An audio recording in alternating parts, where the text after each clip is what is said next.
ایک دفعہ ملا نصیر الدین بازار سے جا رہے تھے۔ کیا ہوتا ہے کہ پیچھے سے کوئی شخص آ کے تھپڑ رسید کرتا ہے انہیں۔ ملا نصیر الدین بڑے غصے سے پیچھے مڑ کر دیکھتے ہیں اور وہ شخص معذرت کے ساتھ کہتا ہے کہ میں سمجھا کہ میرا دوست ہے، میں معذرت چاہتا ہوں آپ سے کہ آپ کو میں نے تھپڑ رسید کیا۔ ملا غصے میں ہوتے ہیں اور کہتے ہیں کہ ایسا نہیں ہے، تمہیں میرے ساتھ عدالت جانا ہوگا۔ بالکل قاضی کے پاس لے کر وہ وہاں سے روانہ ہوتے ہیں۔ وہاں پہ پہنچتے ہیں تو قاضی صاحب وہاں پہ موجود ہوتے ہیں اور وہ کہتے ہیں کہ اس طرح یہ کیس ہوا ہے کہ میں راستے سے جا رہا تھا تو اس شخص نے مجھے پیچھے سے آ کر تھپڑ رسید کیا۔ اب قاضی صاحب فیصلہ سنانے کے پہلے جو شخص تھپڑ مارنے والا تھا اس سے دریافت کرتے ہیں کہ آپ اس تھپڑ کی قیمت ادا کرو گے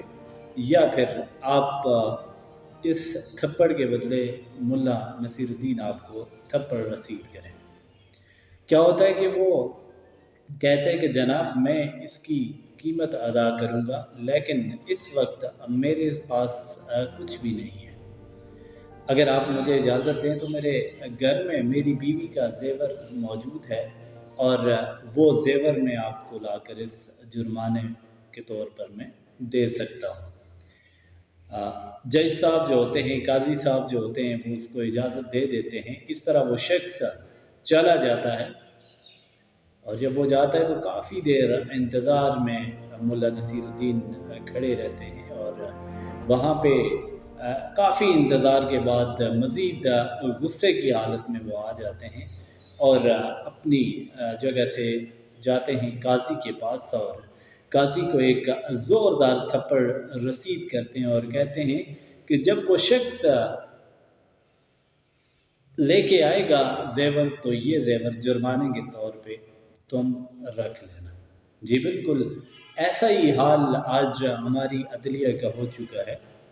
کہ ہمارے جو اشرافیہ ہیں، ہمارے جو ذمہ داران لوگ ہیں، ان کی اگر دیکھا جائے تو ان کے لیے قانون اور کسی غریب کے لیے قانون اور اکثر آپ نے دیکھا ہوگا کہ ایک شخص اگر زمین کے لیے، ایک شخص اگر اپنے نوجوان بیٹے کے قتل کے لیے کیس کرتا ہے تو پاکستان کی عدالت میں وہ کیس برسوں چلتا ہے اور اسی کیس کی وجہ سے کوئی شخص دل کا مریض ہو کر ہارٹ اٹیک سے مر جاتا ہے، کوئی شخص اسی وجہ سے اپنے ڈپریشن کا مریض ہو جاتا ہے، کوئی شخص اسی وجہ سے خودکشی کر لیتا ہے اور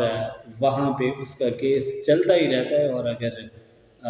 فیصلہ آتا ہے تو اس وقت وہ شخص من و مٹی میں دفن ہو چکا ہوتا ہے۔ کسی معاشرے میں جب تک انصاف قائم نہیں ہوتا اس وقت تک وہ معاشرہ کبھی بھی ترقی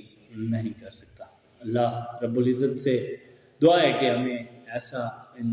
انصاف اور ایسا سسٹم عطا کرے کہ جو حضرت عمر فاروق رضی اللہ تعالیٰ عنہ کے دور میں تھا۔